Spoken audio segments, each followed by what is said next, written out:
नमस्ते। इस आत्मज्ञान पाठ्यक्रम के एक और सम्मेलन में आपका स्वागत है। आज हम पाठ क्रमांक 25 का अध्ययन करेंगे।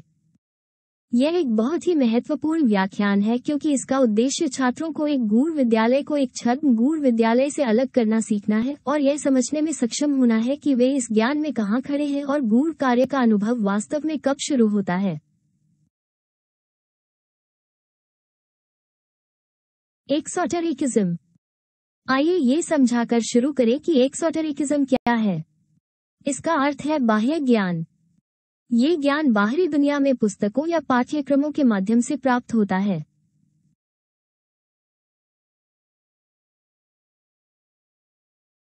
यह व्यक्तित्व के माध्यम से प्राप्त किया जाता है, इसलिए यह एक ऐसा ज्ञान है जो देर सबेर उस व्यक्तित्व के साथ गायब हो जाएगा जो हमारे 108 अस्तित्वों में से प्रत्येक के अंत में मर जाता है। हम सभी भौतिक संसार में बाहरी ज्ञान के रूप में ज्ञान प्राप्त करते हैं। उदाहरण के लिए, इन सम्मेलनों में बाह्य रूप से प्राप्त जानकारी बाह्य ज्ञान है। जब हम बाहरी दुनिया में गुप्त मार्ग खोजते हैं, यदि ऐसा होता है, क्योंकि हजारों में से जो इसे ढूंढते हैं, एक ही इसे पाता है और कुछ भाग्यशाली लोग हैं जो इसे पाते हैं, इतने सारे प्रचुर सिद्धांतों के कारण 2 रास्ते हैं खुल गया। आस्तिक का मार्ग, जो उसे बताई गई बातों को स्वीकार करता है और विश्वास करता है, लेकिन स्वयं इसे सत्यापित करने के लिए कुछ नहीं करता है। वो ज्ञान, जानकारी जमा करता है। वो अभ्यास नहीं करता और इस विद्या का कट्टर बन जाता है।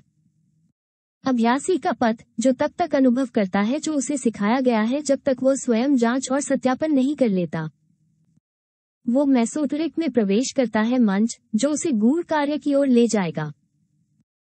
यहाँ वाक्यांश, हजारों में से एक जो इसे ढूंढता है, एक उसका अनुसरण करता है, सच है, क्योंकि इसे खोजने वाले अधिकांश लोग इसे मस्तिष्क के लिए अधिक ज्ञान के रूप में लेते हैं। इसलिए अभ्यास का मौलिक महत्व है, जो हमें प्रयोग और सत्यापन की ओर ले जाता है और सच्ची गूढ़ता विकसित करता है। छद्म गूढ़वाद। छद्म का अर्थ है झूठ, कुछ ऐसा जो दिखता तो एक जैसा है लेकिन है नहीं। गूढ़ ज्ञान का अर्थ है आंतरिक या गुप्त ज्ञान। अतः छद्म गूढ़ ज्ञान का अर्थ है मिथ्या आंतरिक ज्ञान या मिथ्या गुप्त ज्ञान। सभी मामलों में यह व्यक्तित्व द्वारा प्राप्त किया जाता है और इसलिए चेतना द्वारा नहीं। निस्संदेह, इस समय में ये बेतहाशा बढ़ गया है। छद्म गूढ़ और छद्म गुप्त विद्याएं हर जगह प्रचुर मात्रा में हैं। आत्माओं, किताबों और सिद्धांतों का व्यापार भयानक है। दुर्लभ वो है जो इतने सारे विरोधाभासी विचारों के जाल के बीच वास्तव में गुप्त मार्ग खोजने में सफल होता है।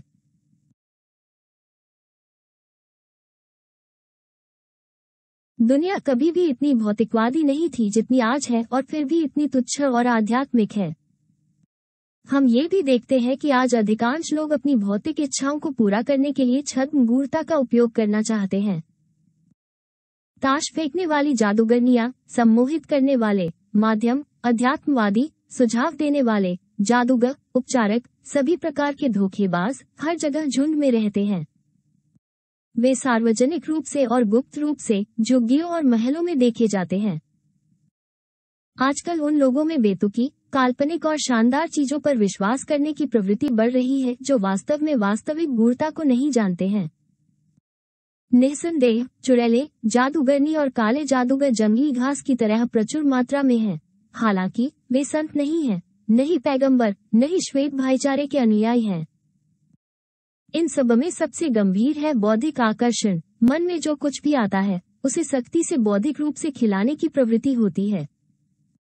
उन्हें किताबें पढ़ना और उनका सहारा लेना अच्छा लगता है और उन्हें लगता है कि वे पहले से ही रहस्यमय चीजों को जानते हैं और वे सत्य के अधिकारी हैं क्योंकि उन्होंने बहुत सारी किताबें पढ़ी हैं या उनके लेखक अमुक हैं।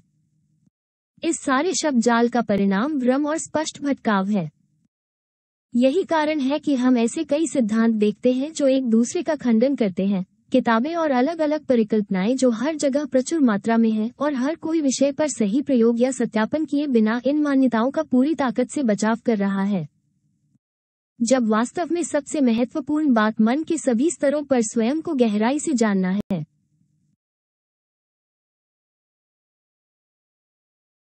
अब हम कारकों की एक श्रृंखला देखेंगे जो हमें छद्म गूढ़ विद्यालयों को अलग करने की अनुमति देगी। वे ज्ञान के लिए शुल्क लेते हैं, उदाहरण के लिए दशमांश के माध्यम से। वे योगदान और दान मांगते हैं। वे चेतना की क्रांति के 3 कारकों को नहीं सिखाते। वे कौन से वस्तुनिष्ठ कार्य हैं जो हमें आत्म साक्षात्कार की ओर ले जाते हैं? वे काला तंत्र विद्या सिखाते हैं, काले सेक्स प्रथाओं, सभी प्रकार की इंफ्रासेक्सुअलिटी, समलैंगिकता, ऑर्गीज इत्यादि के साथ। वे पवित्रता या ऊर्जा का विवेकपूर्ण उपयोग नहीं सिखाते। वे यह नहीं सिखाते कि आपको यौन रचनात्मक ऊर्जा को शरीर से बाहर निकालना बंद करना है या ये कैसे करना है। वे सच में मरना नहीं सिखाते।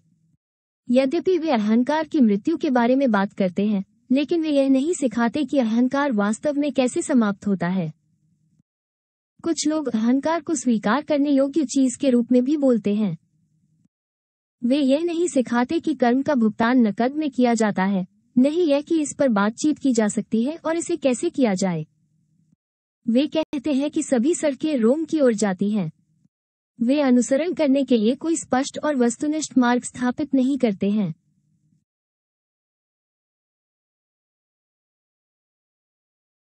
वे संकेत या सुझाव देते हैं कि गूढ़ ज्ञान पुस्तकों से सीखा जा सकता है। वे बुद्धिजीवी हैं। वे प्रत्यक्षतः अनिर्वचनीय शिक्षाएं देते हैं जो कहीं नहीं ले जाती। वे बहुत अच्छा बोलते हैं और बड़े बड़े शब्दों का प्रयोग करते हैं जो प्रभावित तो कर सकते हैं लेकिन उनका कोई उत्कृष्ट अर्थ नहीं होता। वे भ्रमित करने वाली शिक्षा देते हैं। वे कई चीजें सिखाते हैं, तत्वों को सच्ची गूढ़ता से विचलित करते हैं। फोकस 3 कारकों के साथ काम नहीं है। उनमें कट्टरता और मिथोमेनिया विकसित हो जाता है। वे ताकतों को मिलाते हैं। वे इस ज्ञान को रेकी, जादू टोना, ओझावाद, रहस्यवाद, चुंबकीय पास आदि जैसी चीजों के साथ मिलाते हैं। वे ब्लैक लॉज की प्रथाएं सिखाते हैं। वे शक्तियों को जागृत करना सिखाते हैं, कुछ ऐसा जो काफी असुविधाजनक है क्योंकि इनका उपयोग व्यक्ति के अहंकार द्वारा किया जाता है। यहाँ इस आत्मज्ञान पाठ्यक्रम में केवल अंतर्ज्ञान को जागृत करना सिखाया जाता है, क्योंकि यह एकमात्र संकाय है जिसका उपयोग अहंकार नहीं कर सकता है, क्योंकि यह अस्तित्व के साथ एक सीधा संचार चैनल है। 3 कारकों के साथ काम करते समय व्यक्ति इस हद तक क्षमताओं और शक्तियों को जागृत करेगा कि वो चेतना को जागृत कर सके और सचेत रूप से उन्हें संभाल सके। वे मोमबत्तियां, कार्ड, क्रिस्टल, पेंडुलम संभालना सिखाते हैं वगैरह। वे उपचार के विभिन्न रूप सिखाते हैं। ये कर्म के नियम जैसे दैवीय नियमों के विरुद्ध है। वे परामनोविज्ञान पढ़ाते हैं, अध्यात्मवाद और माध्यमवाद। वे जादू टोना और तत्वों में हेरफेर करना सिखाते हैं। वे यह नहीं सिखाते कि आपको आत्म साक्षात्कार की तलाश करनी है और आपको इसे एक ही अस्तित्व में प्राप्त करना है। दुर्भाग्य से बहुत से लोग गूढ़ता को इत्र, सुगंध, तावीज, मोमबत्तियां, किताबें, फिल्टर, खनिज या पत्थर, मनगढ़ंत चीजें आदि की बिक्री से जोड़ते हैं, जबकि इसका वास्तविक गूढ़ता से कोई लेना देना नहीं है।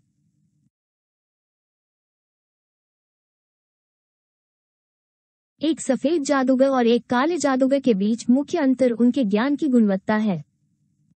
एक श्वेत जादूगर का ज्ञान चेतना के जागरण और इसलिए सच्चे गूढ़ता की ओर मार्गदर्शन करता है, जबकि काला जादूगर हमें इन सभी ध्यान भटकाने वाले तत्वों के साथ वास्तविक गूढ़ता से विचलित करता है जो कहीं नहीं ले जाते हैं। एक दिलचस्प बात जो हमें जाननी चाहिए वह यह है कि जब हम किसी काले जादूगर की किताब पढ़ते हैं, भले ही हम उसे नहीं जानते हो, हम उसका आह्वान कर रहे होते हैं।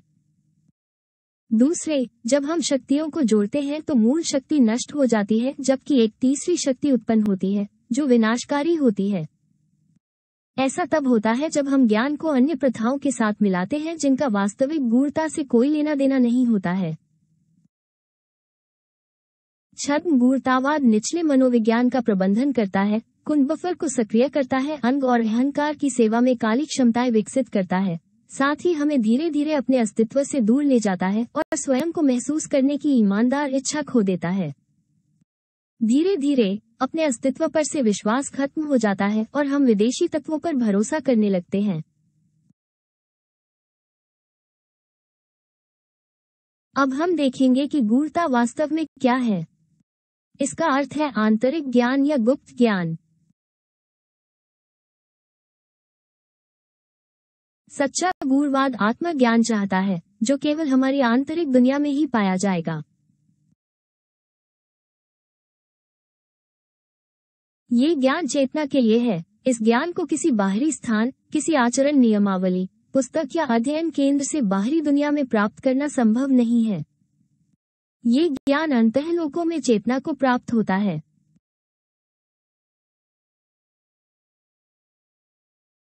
गूढ़ ज्ञान केवल चेतना की क्रांति के लिए 3 कारकों के अभ्यास के माध्यम से पहुंचा जा सकता है, जो केवल 3 उद्देश्य कार्य हैं जिन्हें किया जाना चाहिए।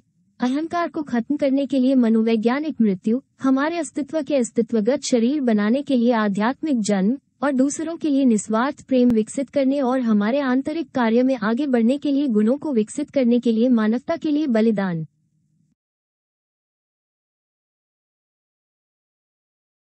गूढ़ ज्ञान आंतरिक रूप से प्राप्त होता है।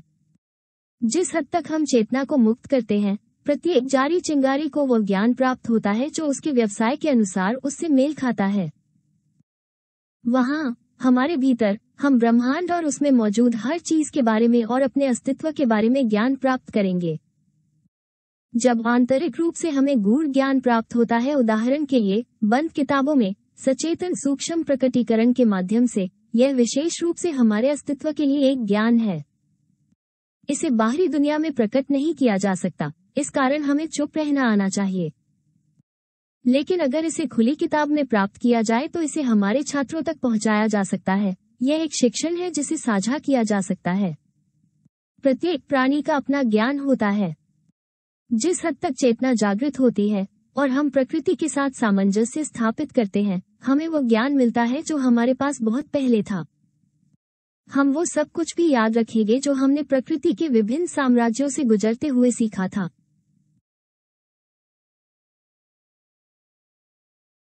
अभ्यासकर्ता 3 कारकों और सीखी गई विभिन्न प्रथाओं का अभ्यास करता है।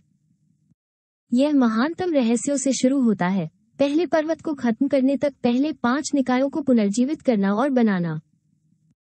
लेकिन जब दूसरा पहाड़ शुरू होता है, जब ईसा मसीह की शक्ति का जन्म होता है, तो ये गूढ़ ज्ञान की आशा देता है। और एक बार जब दूसरा पर्वत समाप्त हो जाता है, तो वह पुनरुत्थान प्रक्रिया से गुजरता है और एक विशेषज्ञ के रूप में अपने रे के एसोटेरिक स्कूल में प्रवेश करता है। उस क्षण जब वो 3 शक्तियों को एक में एकीकृत करता है, अपने पिता के साथ जुड़ जाता है, पहले से ही आत्म साक्षात्कार प्राप्त कर लेता है। ये तब होता है जब वो एक सच्चा गूढ़ व्यक्ति बन जाता है। उस क्षण वो सार्वभौमिक ज्ञान की पहली डिग्री तक पहुंच जाता है।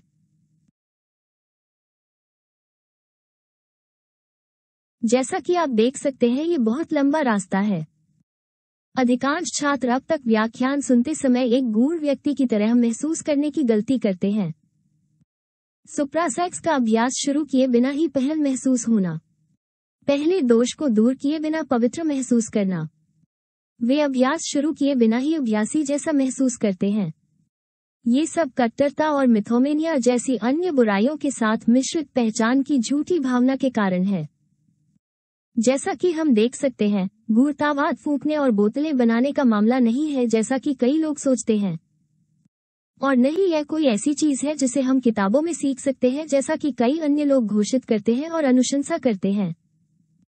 यह एक आंतरिक ज्ञान है, इसलिए इसे आंतरिक रूप से प्राप्त किया जाता है, और इस आंतरिक ज्ञान को प्राप्त करने का एकमात्र तरीका हमारी चेतना में क्रांति लाने के लिए 3 कारकों के साथ काम करना है। हम ऐसे बहुत से लोगों को देखते हैं जो स्वयं को महान गूढ़विद्यावादी कहते हैं, स्वामी, लेकिन जब हम जांच करने जाते हैं तो वे किताबों और सिद्धांतों से भरे बुद्धिजीवियों और काले जादू के अभ्यासियों से ज्यादा कुछ नहीं है। इसीलिए उन बिंदुओं पर विचार करना महत्वपूर्ण है जो हमें वास्तविक और असत्य में अंतर करना सिखाते हैं।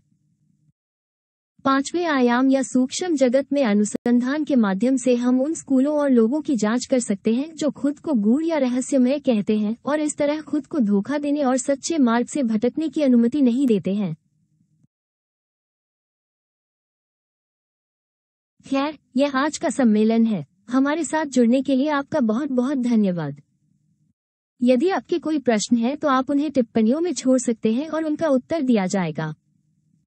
हम आपको अगले सम्मेलन में आमंत्रित करते हैं जिसका नाम है रिश्तों की दुनिया, जहां हम सीखेंगे कि किस प्रकार के रिश्ते मौजूद हैं और हम अपने भौतिक शरीर, अपने पर्यावरण और अपने आंतरिक अस्तित्व के साथ सही संबंध कैसे स्थापित कर सकते हैं जिससे सच्ची खुशी प्राप्त हो सके।